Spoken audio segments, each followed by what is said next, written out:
All right, so I'm gonna cut right to it and give you the shortcut version on how to find students or how I found students. Everybody's road is going to be different, so everybody's going to have their own way on how they find students or how they found students. So, number one, get a golden parent. The golden parent is going to be the key to your success. If there is a golden parent that likes you, now I'm going to back up and explain what a golden parent is. She is, or he is, the first parent that you find that wants you to teach their child English. Now, if you do a phenomenal job with their child likes you, they like you, they're going to tell their friends, all right? That is how it works. That golden parent is going to tell her best friend, her neighbor, or the person she declares like a sister, or the person he declares as a brother. They will tell them how great you are. So when you have that golden parent and that golden child, and you're doing a phenomenal job with that child, and the parents like you, and the child likes you, it is going to eventually grow your roster. So that parent is going to tell their best friend, and then you're going to have another parent that's going to ask you to teach their child, and you're going to teach their child, and their child's going to love you, and their child's going to love everything you do in class. And if their child likes you, their parent is going to like you. Their mom or dad, grandma, grandpa, aunt, uncle are going to love you. And that's going to make two golden parents. And those golden parents are going to tell another parent or another friend, another school, another neighbor, whatever, however the word gets around, they're going to tell more people. And eventually it's going to be like a pyramid, right? It's a pyramid scheme, but it's a good pyramid scheme. One person, tells two people, tells four people, tells 8 people, and then eventually you're going to end up having students. Another way to find students is make sure that you are giving an affordable rate that's fair for you and fair for them. Do not back down from what you value yourself at. If you value yourself $50 an hour, stick to it. But you need to sell yourself. You need to tell them why you're worth $50 an hour. Not just to go, oh, they're not going to pay me $50, so I guess I'll take $5 for the hour. That's ridiculous. You have to sell yourself. You have to know why you're worth $50. I'm worth $50 an hour because I do A, B, C, and D. And I will also do E, F, G, and H. Okay? And that's how it's going to work. Okay? That is how it's going to begin your journey to getting more students. I'm kind of getting frustrated because I feel like I've said this so many times to people who have messaged me. How do you find your students? How do you get students? I'm going to tell you another thing I've done. Now, to each his own, right? Or whatever that saying is. I have done this for over 5 years, maybe 6 years now. So I started doing this for free. Now, mind you, I had a full-time job working at a kindergarten in China. So I worked at a kindergarten in China full-time. So I had money to keep me above what I needed or whatever. Like I had enough money to keep me afloat. So I was able to afford doing free classes every week. So when I lived in China, I was hosting 2 classes, maybe 3 classes, 1 to 3 classes a week for free. Invited them. Open arms. Anybody can come. There's no catch. I'm not asking for anything. Blah, blah, blah. And eventually, there were parents who were like, well, I want you to myself. I want you to teach my child. I go, great.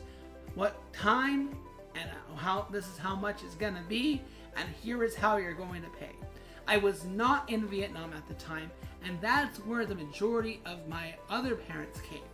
All right, so I'm kind of switching back and forth, so stick with me. So when I went towards the Vietnam, right? So there was a big group of parents that wanted me to teach them, right? So I went, all right, here's what it's going to be. Here's what it's going to cost. And then I was fortunate and lucky enough to have a parent that would hold my money. And then I made an account with Stripe. So you made an account with Stripe. If you don't know how to do that, YouTube it. If you don't know how to do YouTube and you want to read it, search it online. It's there. I did it so many years ago, I forgot exactly what I did. I just figured it all out on my own. A lot of this stuff I figured out on my own. So let's kind of recap here. So golden parent, golden child gets you another golden parent and another golden child. And eventually they tell their friends and their friends tell their friends, etc. So it becomes a pyramid of students. All right. And once you start doing that, you start networking, you look for groups on Facebook. It's not difficult to find groups of parents that are showcasing their students' English, or they're talking about English, or asking about classes in English. It's not difficult. The problem of the matter is that everybody is so used to Data ABC Life or whatever, Magic English, or forgive me for butchering the names. I never worked for those companies. I'm glad I didn't work for those companies. I'm so happy I did not work for those companies, because I heard so many stories about how poorly you guys were treated, or maybe you guys weren't treated poorly and it was just unfortunate with the reduction stuff that had happened. I'm glad I was not part of that scare. I just did me. So that's what you need to do. You need to do you. You need to do you. You need to be you. You need to find your own path. You need to find your own road. And that is what's going to set you up for success. So if you want to be me and you want to do me, then drop it. Start teaching for free 2 to 3 times a week. Get yourself out there. That's how I started to really network myself. All right? Make it known who you are and why who you are, if that makes sense. You have a value to set yourself at, set it. If you're $50 an hour, if you're $100 an hour, you're $20 an hour, what do you bring to the table that other teachers don't? All right? I'm not going to compare myself and say I'm better than one teacher over another, or this teacher's better than me over another. Everybody has their own unique traits. Everybody has their own way to teach. Everybody has their own style, their own structure, their own strategy, and that's what's going to work for them. And I may not be suitable for some parents because they're looking for a different route. They're looking for a different strategy. They're looking for a different way of teaching.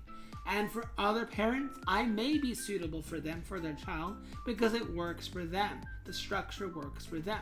And you know what I do at the end of the day when parents have to go, when they got to venture to off-site training schools? I say, hey, your child's always welcome to my free open class. I hold an open class every Saturday, all right, Vietnam time in the morning, and they come and there's no obligation.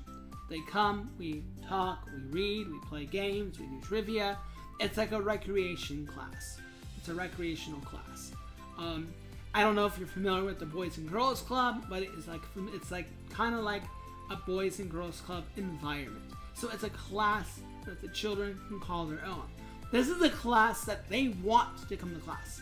I can't begin to tell you how many parents go, oh no, the parents want their child to come to this class. I go, no, you don't understand.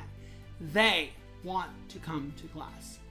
I get messages all the time saying, are you having an open class? My son wants to really join. My daughter really wants to join. And eventually they come to me and say, hey, I want my kid to have a class with you. Can they do that? Can you put them in a class? Can you put them in a group? I look at my schedule and I go, yes, I can. Let's put something together. Or if I don't have a group, I put together a new group. And they end up joining that new group. So it's all about your way of how you're going to structure yourself, your classes, your style, your rules. Okay? I don't know if this is going to fizzle out all the other questions. I mean, I'm very fortunate that I was able to network with a great group of parents. I'm gonna briefly go back to China. So I talked mostly about my my road in Vietnam. If that makes, it's a metaphoric way of putting it. The side of Vietnam. So my networking in Vietnam. Now back to China. So when I started to work in China, I networked with as many people as possible without even thinking that I would even consider teaching online. So I would network and I would find people to kindergarten. I would befriend parents, talk to them, talk to their kids. I went over and beyond. It is a hell of a lot of work that you have to do. This is not something that you can do overnight. And I'm sick and tired of getting the feeling, and if I'm wrong and I'm offending people, I don't care, but I feel like everybody thinks that they can do this overnight and it's gonna be easy as pie. Alright, it is not easy as pie. It's like making 1,000 pies in 1 hour. Unless you're some phenomenal prodigy chef. Making 1,000 pies in 1 hour is probably impossible unless you're rich and you have like 1,000 people helping you make 1 pie each. Anyways, my point being is what I've done has not been done overnight. It was not built overnight. It was not successful overnight. I'm still not considering myself to be successful to this day because I still want to do more. I still need to build more to do what I want to do. I think I've shared a lot. So my time in China was all about networking. So when the parents would leave, their child would leave, I would stay in touch. I have a student that was in my kindergarten class 4 years ago, and now she's still my student. She came back. She wanted to come back. You know, so they want to come back. Don't ever think that when a child leaves you in the kindergarten that you're working at physically in China, or that you once taught for a year online and they had to go to other classes, they will eventually come back. And it does not take long for you to write up a simple message saying, hey, how's Johnny doing, by the way? It's been so long, I haven't heard much. Oh, he's doing great. He just finished 3rd grade. Oh, that's wonderful. What's Johnny's schedule like this summer? Oh, he's pretty much free. He might be taking a couple classes. Oh, that's great. What does Johnny think about trying to have a summer session with me? Oh, maybe. Let me ask him. And eventually, she'll get back to you and say, yeah, Johnny wants to take a class with you. I go, great. Let's fit him in. It's that simple, guys. And if I'm being a broken record in this video, more power to you. You gotta live through it, and hopefully this video will set you in the right direction you need to go. And I'm sorry for sounding very harsh or very mean or very blunt, but that's just the way it's gonna have to be. Because I've tried to be nice, I've tried to be kind, but I feel like I'm not getting my point across if I don't speak in the way I'm speaking. So I hope these tips have been helpful. I don't have time to edit and make my video fancy. You're gonna just see an ugly background. Maybe I'll put some video in the background and you won't see the ugly room behind me. I hope this has been helpful. If I missed anything, please let me know. So again, rough history, guys. I worked in China, worked at a kindergarten the majority of my time. You can look at my other video about my other history. But honestly, the majority of the time, I've been sticking to online. I'm very, very limited to working with companies. There is a company I'm working for, kind of. I've done a couple classes, but now this month, and this last month, and this month, I've been really busy because I keep getting classes and requests. August, I think it's going to be the same. I'm going to be rather busy. And then September, here's the thing, guys. September is coming around right now. You need to network now. So any student that you've had in the past, especially if you worked in China, especially if you befriended parents, send a message, look at their moments, see if they're showing off their child's English or piano playing, or maybe they're playing soccer or whatever it might be. Make sure you're becoming a part of their network. Let it be known that you remember who Jessica was. Let it be known that you know who Tom was, or Jason, or whomever it was that you taught before. Because you're always going to know who these kids were if you put your mind to it. Oh, that's right, Sam always was such a good kid. You know, he always answered every single question we asked. He was very active. He was always wanting to be the first one to try. Blah, blah, blah. Put those key moments in your messages so the parents know that you do remember who they were. It helps that if you keep your chat history, because sometimes you might forget who Larry was or who Linda was. And you go, oh wait, who was Linda? Oh, that's right, Linda was in this class at this time, and now she's grade 4, where you knew her when she was in grade 2. Whatever it might be. So that is how it's going to be, guys. Network, network, network. One student.